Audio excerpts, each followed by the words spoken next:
हमारे माननीय विधायकगण राजेश त्रिपाठी जी, डॉक्टर बिमलेश पासवान जी, श्री महेंद्र पाल सिंह जी, प्रदीप शुक्ला जी, श्रवण निषाद जी, विपिन सिंह जी, प्रदेश उपाध्यक्ष और विधान परिषद, और मुझे लगता है कि आक्रोश रैली के बाद यह पहला सम्मेलन हो रहा है, इसलिए मैं मंचस्थ और सामने भी उपस्थित नारी शक्ति के प्रतीक आप सभी बहनों का मैं हृदय से स्वागत करता हूं, अभिनंदन करता हूं।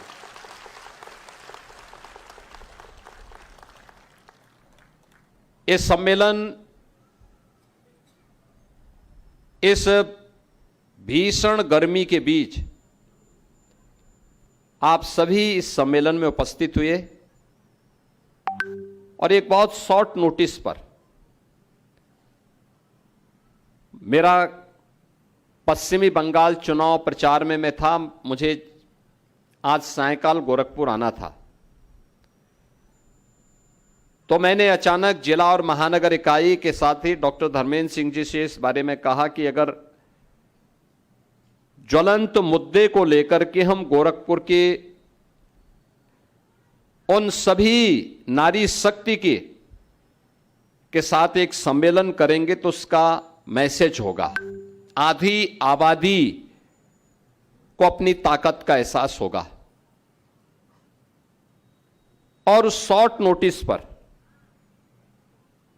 इतनी बड़ी संख्या में आप सबकी उपस्थिति ये दिखाता है कि आपको आपके अधिकार से बहुत अधिक दिनों तक कोई वंचित नहीं रख सकता।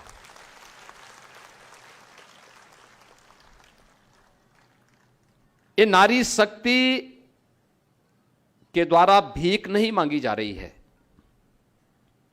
उसका ये स्वतः अधिकार है, और स्वतः अधिकार को देने का कार्य आजादी के बाद जिसको लटकाने का, भटकाने का प्रयास हो रहा था, वह अधिकार 2014 के बाद पहली बार प्रधानमंत्री मोदी जी के प्रयासों से देना प्रारंभ हुआ। ये जो प्रयास हुए हैं, ये आधी आबादी के प्रति कृतज्ञता ज्ञापित करते हुए यह अभियान प्रारंभ हुआ है, क्योंकि प्रधानमंत्री मोदी जी का यह सोचना है कि जब नारी शक्ति सशक्त होती है तो वह परिवार अपने आप में समर्थ होता है। परिवार समर्थ होता है तो समाज की नींव सुदृढ़ होती है, और समाज की नींव जब सुदृढ़ होती है तो राष्ट्र शक्तिशाली होता है, समृद्ध होता है। आत्मनिर्भर और विकसित भारत की संकल्पना वहां से प्रारंभ होती है। उस आत्मनिर्भर भारत की परिकल्पना को और सशक्त भारत की, विकसित भारत की संकल्पना को आगे बढ़ाने के लिए ये सभी कार्यक्रम, और ये अपने आप में एक रिफॉर्म है, समय की आवश्यकता के अनुरूप किए जाने वाले परिवर्तन का हिस्सा है। ऐसा नहीं कि हमारे पूर्वजों ने इसको अनदेखी किया हो। भारतीय समाज, याद रखना, भारतीय इतिहास के अंदर अगर आप एक बार नजर दौड़ाएंगे, प्रभु श्री राम का एक नाम क्या है? कौशल्या नंदन। क्यों? क्योंकि माता कौशल्या के पुत्र थे। नाम क्या है? किसके नाम से आया है?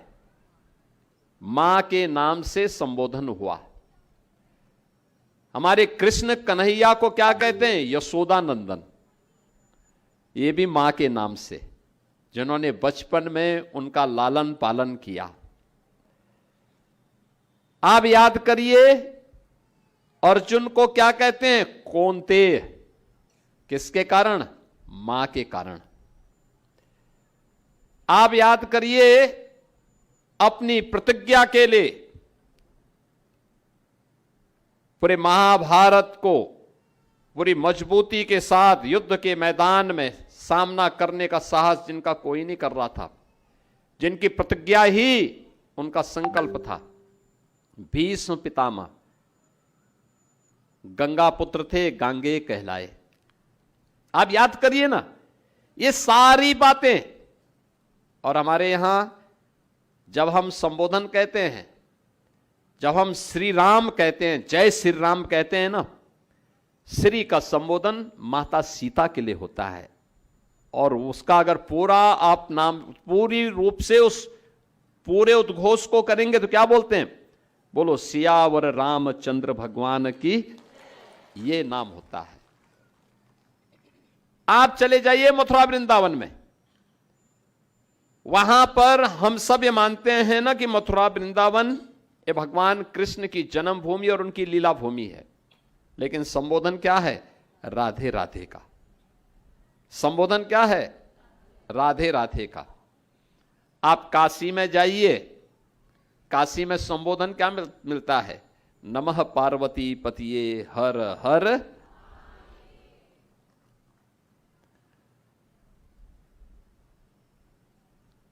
अब केवल ये यहीं पे विराम नहीं दिया गया इसको। आप याद करिए, दुनिया की जो देव तुल्य नदी है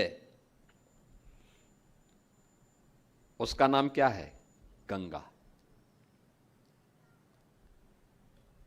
हमने उसको मां के रूप में संबोधन दिया, गंगे मैया की।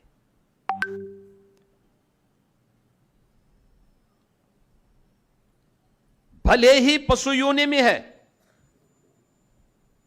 लेकिन सबसे पवित्र है, देव तुल्य है, देव अंश जिसमें मौजूद है, उसको हमने क्या बोला? गौ मैया।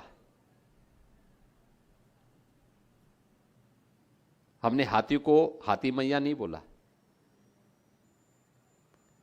लोग अपने घरों में कुत्ता पालते हैं, कुत्ते को नहीं बोलते, लेकिन गाय को बोल देते। हर हिंदू बोलता है, हर सनातन धर्मावलंबी बोलता है। आप याद करिए ना, दुनिया के अंदर कहीं भी कोई भी देश है, वो गाय को माने या ना माने, लेकिन दूध गाय का ही पीता होगा। पीता होगा ना गाय का दूध। क्या जो लोग गाय को खाते हैं, क्या वे सूअर का दूध पीते हैं क्या? नहीं, दूध तो गाय का ही सब लोग पीते हैं। कोई बच्चा होगा, मां का ही दूध पिएगा ना। यानी ये प्रकृति से प्रदत्त उपहार है, देवीय उपहार है। समुद्र मंथन से निकले वे रत्न हैं जो हमें मातृशक्ति के संबोधन के साथ जोड़ता है। और इसीलिए ये भारत की ऋषि परंपरा ने उसको उसी रूप में आगे बढ़ाया। और इसलिए नारी गरिमा को, उसकी महत्ता को हर स्तर पर सम्मान देते हुए उसको आगे बढ़ाने का काम किया। 14 में प्रधानमंत्री मोदी जी के आने के बाद यही प्रयास प्रारंभ हुआ। आपने देखा होगा बहुत सारी जगह क्या समस्याएं थी। बेटी संपत्ति में अपना अधिकार न मांग सके, इसके लिए भ्रूण हत्या होने की शिकायतें आ रही थी। प्रधानमंत्री मोदी जी ने देशवासियों का आह्वान किया, बेटी बचाओ बेटी पढ़ाओ। पूरे देश के अंदर आंदोलन चला। इसके संरक्षण के लिए मातृवंदना योजना चलाई, बेटी सुरक्षित हो सके। इंद्रधनुष योजना के अंतर्गत 7 प्रकार के टीकाओं को कराना अनिवार्य प्रारंभ किया।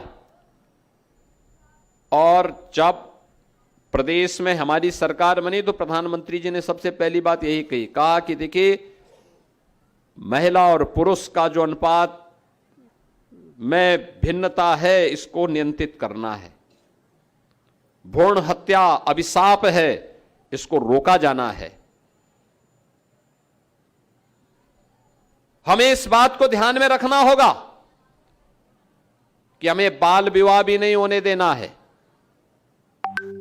और आप देखिए, उसके बाद फिर हम लोगों ने उत्तर प्रदेश में पहले मुख्यमंत्री कन्या सुमंगला योजना चलाई, बेटी के जन्म लेने से लेकर के स्नातक तक की पढ़ाई के लिए 25,000 रुपए का पैकेज राज्य सरकार दे रही है। और मुझे बताते हुए प्रसन्नता है कि 26 लाख बेटियां वर्तमान में इस योजना का लाभ प्रदेश में ले रही हैं।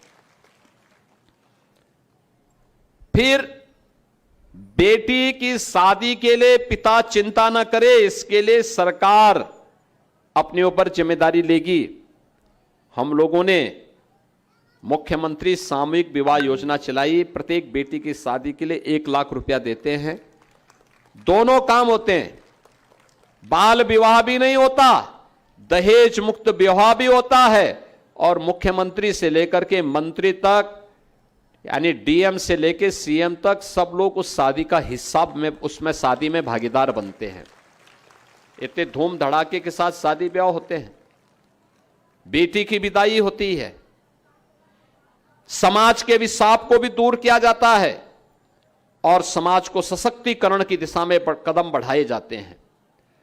ऐसे ही आपने देखा होगा, और इस पूर्वी उत्तर प्रदेश में तो यहां का एक एक गांव उस अभिशाप से अभिषिक्त था, इंसेफ्लाइटिस की बीमारी से। इंसेफ्लाइटिस की बीमारी के कारण बड़े पैमाने पे मौतें होती थी, बच्चे मरते थे, कुपोषण की शिकायतें थी। हम लोगों ने जब जांच की तो पता लगा खुला में शौच और शुद्ध पेयजल का अभाव इसका कारण है। स्वच्छ भारत मिशन के अंतर्गत हर घर में शौचालय निर्माण का कार्यक्रम। जिन गरीबों के घर में सिर ढकने के लिए आवास नहीं, उन्हें प्रधानमंत्री आवास योजना या मुख्यमंत्री आवास योजना में आवास दिलाए गए और प्रयास किया गया कि ज्यादातर आवास महिलाओं के नाम पर हो। ग्रामीण अभिलेख घरौनी के नाम पर, आबादी की लैंड पर जिन लोगों का मकान है, उस आबादी की लैंड पर बनने वाला बना हुआ मकान का अधिकार पत्र भी उसके नाम पर हो। इसके लिए घरौनी वितरण का काम महिला के नाम पर, और देश के अंदर 3 करोड़ घरौनी वितरित हुए, उनमें से 1 करोड़ से ज्यादा के लिए उत्तर प्रदेश में वितरित हुई है। 4 करोड़ लोगों को देश के अंदर आवास मिले हैं, यह भी महिलाओं के सिरे जाता है। 12 करोड़ लोगों के घर में शौचालय बने हैं। उज्ज्वला योजना में रसोई गैस के कनेक्शन पहले नहीं मिलता था, बाद में फ्री करा दिया गया, फिर प्रधानमंत्री मोदी जी के आने के बाद फ्री करवाया गया। आयुष्मान भारत में 5 लाख रुपए की स्वास्थ्य बीमा का कवर, हर गरीब को फ्री में राशन की सुविधा का लाभ मिले, इसके लिए प्रधानमंत्री जी की स्कीम के अंतर्गत उन्हें फ्री में राशन की सुविधा का लाभ।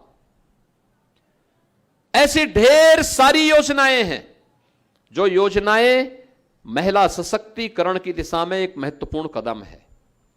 उनके स्वावलंबन के लिए भी कदम उठाए गए। आप याद करिए, स्ट्रीट वेंडर, जितने भी पटरी व्यवसायी हैं, ठेला खोमचा रेड़ी लगाते थे, उधार में पैसा लेते थे, ब्याज की दर उनको बहुत चुकानी पड़ती थी। आज ये समस्या नहीं है। पीएम स्वनिधि योजना के अंतर्गत उनको यह सुविधा लाभ आज प्राप्त हुआ है कि ब्याज मुक्त ऋण की व्यवस्था, और वह आर्थिक स्वावलंबन के पथ पर अग्रसर हो सकें। अगर महिला उद्यमी आगे बढ़ना चाहती है, कोई महिला उद्यमी बनना चाहती है, प्रधानमंत्री स्टैंड अप की योजना, प्रधानमंत्री स्टार्टअप की योजना, मुख्यमंत्री युवा उद्यमी स्कीम की योजना उनके लिए आर्थिक स्वावलंबन का आधार तैयार करती है। ये सभी कार्य होने के बाद